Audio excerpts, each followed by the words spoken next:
Hello, prosperity students. I am prosperous and you are prosperous too. And now I want to explain to you in a bit of detail what SMART goals are and how to write them. Again, from part one, people who set goals are more successful, achieve more, and are more satisfied with life. What is SMART goal setting? SMART goal setting brings structure and trackability into your goals and objectives. Instead of vague resolutions, SMART goal setting creates verifiable actions towards a certain objective with clear milestones and an estimation of a goal's attainability. Every goal or objective, from the simplest step to the highest objective, can be made SMART and as such brought closer to reality. SMART goal setting also creates transparency so that you are able to see how your goals came into existence and how you are going to realize that goal. What does SMART goal setting stand for? What exactly do you want to achieve? The more specific your description, the bigger the chance you'll get exactly that. SMART goal setting clarifies the difference between I want to be a millionaire and I want to make $5,000 a month for the next 10 years by creating a new software product. Questions you may ask yourself when setting your goals and objectives are: what exactly do I want to achieve? Where? How? When? With whom? What are the conditions and limitations? Why exactly do I want to reach this goal? What are possible alternative ways of achieving the same? And now let's get into the specifics of SMART goal setting. What does the S stand for? The S stands for specific. For example, here is a broad goal. I want to start a business. Here is the specific SMART goal. I will sell handmade cards through Etsy.com. Here is another broad goal. I want to grow my business. Specific. I will acquire 3 new clients for my consulting business. Another broad goal. I want to write a business book. Specific.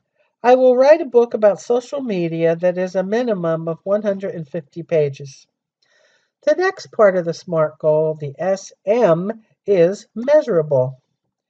Measurable goals means that you identify exactly what it is you will see, hear, and feel when you reach your goal.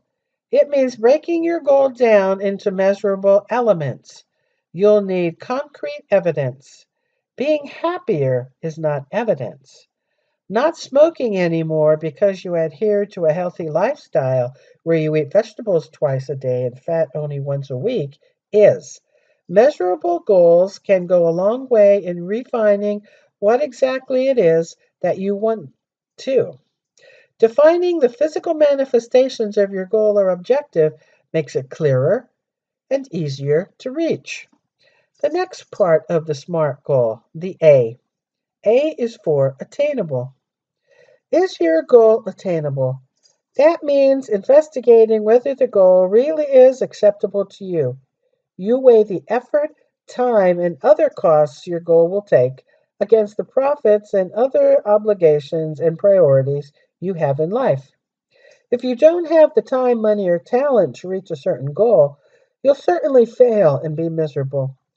That doesn't mean that you can't take something that seems impossible and make it happen by planning smartly and going for it. There's nothing wrong with shooting for the stars. If you aim to make part of your life improvements, not bad.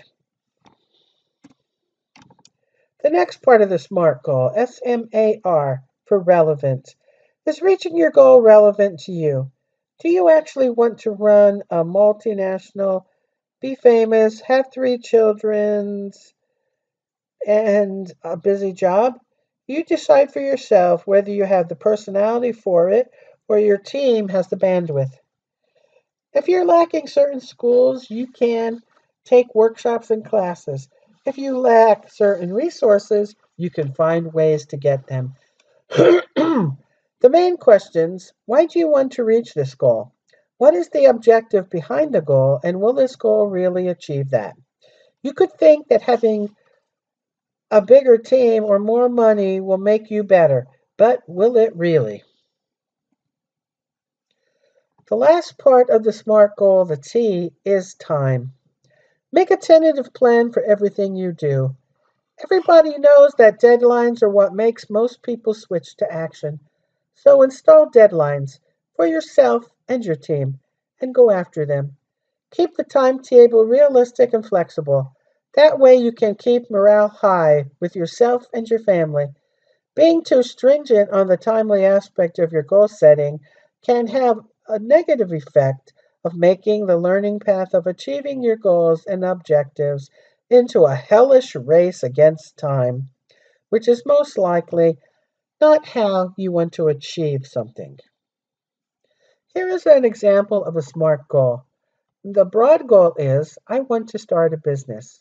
The specific goal, I will sell handmade cards through Etsy.com.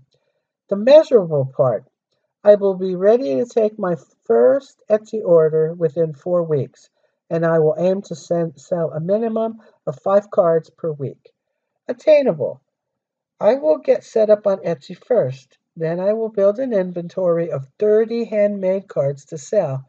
Finally, I will promote my business and build customer relationships through word of mouth, referrals, and local networking. Relevant. Selling handmade cards will allow me to benefit financially from my favorite hobby. Time-based. My Etsy store will be up and running within 4 weeks, and I will have an inventory of 30 cards to sell within 6 weeks. This is a really good example of how to set a SMART goal. There are 2 handouts in Module 7. One explains SMART goals and how to write them. This is called Smart Goal Setting Sheet.pdf. The other is a SMART Goal Worksheet, Smart Goal Worksheet.pdf. Please use these 2 handouts for Module 7 journal activity. I want to see your goals in the SMART Goal format. And let me say that again. I want to see your goals in the SMART Goal format. Well, everyone, thank you for watching these videos on goal setting.